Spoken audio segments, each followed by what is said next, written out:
Mana? Mana? Aduh! Yeah! Are you ready, kids? Aye, aye, Captain! I can't hear you! Aye, aye, Captain! Oh! Hi kids, this is your dad. Hari ini Dedi di Taman Oval Marconi. Di sini Dedi tidak sendiri, ditemani dengan anti-anti. Hi kids, this is your auntie. Nama auntie adalah Rasmi. Jadi HP ini auntie akan bagi ke teman auntie lagi. Hi kids, this is your auntie Sela. Auntie adalah teman Dedi kamu. Selanjutnya auntie akan bagi HP ini ke teman auntie lagi ya. Dah. Halo kids, it is Auntie Sabrina. HP ini saya akan bagi teman saya. Hey kids, your Auntie Eviko Maria. Saya akan kasih kembali HP ini ke Dedi.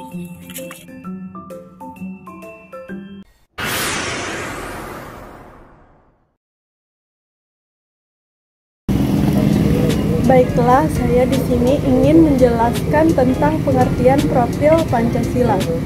Pengertian profil pelajar Pancasila adalah standar kompetensi lulusan yang dirumuskan secara terpadu dalam bentuk deskripsi terdiri dari 6 kompetensi menjadi ciri-ciri profil pelajar Pancasila. Yang pertama, beriman bertakwa kepada Tuhan Yang Maha Esa dan berakhlak mulia. Yang kedua, kebernekaan global. Yang ketiga, gotong royong. Yang keempat, kreatif. Yang kelima, bernalar kritis. Dan yang terakhir, mandiri. Jadi kami akan membahas yang namanya mandiri.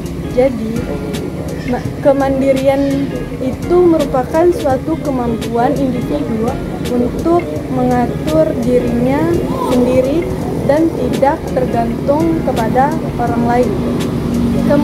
Kemandirian juga merupakan kemampuan mengatur tingkah laku yang ditandai kebebasan, inisiatif, rasa percaya diri, kontrol diri, ketegasan diri, serta tanggung jawab terhadap diri sendiri dan orang lain. Baik, di sini kami akan membahas kesulitan belajar ketika belajar mandiri. Di dalam kesulitan belajar ketika belajar mandiri itu terdapat 6 poin. Yang pertama, motivasi. Ketika seorang siswa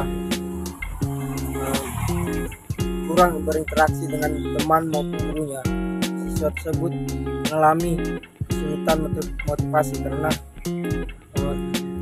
setiap siswa itu memerlukan motivasi. Kedua, manajemen waktu.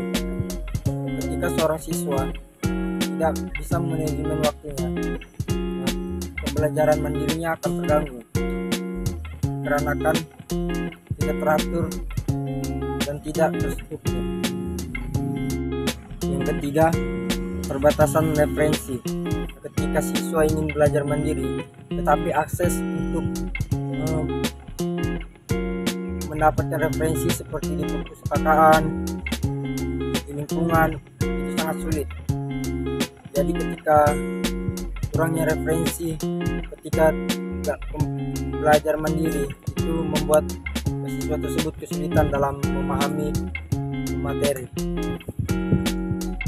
Saya lanjutkan materi teman saya.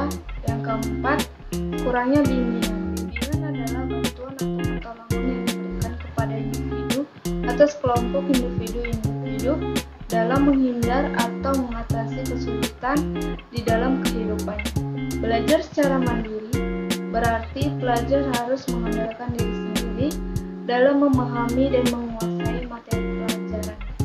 Pelajar mungkin mengalami kesulitan dalam memahami konsep yang kompleks atau mengatasi hambatan yang mereka hadapi. Yang kelima, kurangnya interaksi. Hubungan timbal balik antara individu maupun kelompok untuk menjalin hubungan pertemanan, diskusi, kerjasama yang diterapkan dalam kehidupan bermasyarakat. Belajar secara mandiri dapat mengurangi kesempatan untuk berinteraksi dengan teman sekelas atau mengikuti diskusi kelompok. Interaksi sosial ini dapat membantu pelajar dalam memperdalam pemahaman mereka melalui diskusi dan pertukaran ide. Yang keenam, kesulitan dalam mengukur kemajuan. Tanpa adanya penilaian langsung dari guru, pelajar mungkin kesulitan dalam mengevaluasi kemajuan belajar mereka. Mereka perlu mengembangkan metode sendiri untuk mengukur pemahaman mereka terhadap materi pelajaran dan melihat perkembangan yang mereka capai. Baiklah, saya di sini akan menjelaskan 3 solusi yang dapat diberikan kepada si pelajar ketika si pelajar ini mengalami kesulitan belajar. Yang pertama itu, si pelajar bisa membuat jadwal belajar yang teratur. Dengan membuat jadwal belajar ini, mereka bisa melakukan dengan konsisten. Dengan mencantumkan saat kapan mengerjakan tugas, agar si pelajar ini tidak menunda-nunda tugas yang telah diberikan. Yang kedua itu, si pelajar mampu mencari sumber pelajaran yang tepat. Contohnya sumber referensinya itu seperti dari buku, materi online, atau dari tutorial dari internet lainnya. Yang ketiga itu mencari bantuan. Jadi si pelajar ini jika dia mengalami kesulitan, ia bisa bertanya kepada yang lebih tahu atau orang yang dewasa seperti guru atau tutor atau guru les si pelajar. Dengan adanya ini, si pelajar dapat mengatasi hambatan yang dihadapinya dengan percepat proses pembelajarannya. Jadi dari solusi-solusi yang sudah teman saya jelaskan tadi, dapat kita simpulkan bahwa pentingnya kita untuk meningkatkan lingkungan belajar yang kondusif dan bagaimana cara kita untuk menyimbangi mana waktu belajar dan mana waktu untuk beristirahat.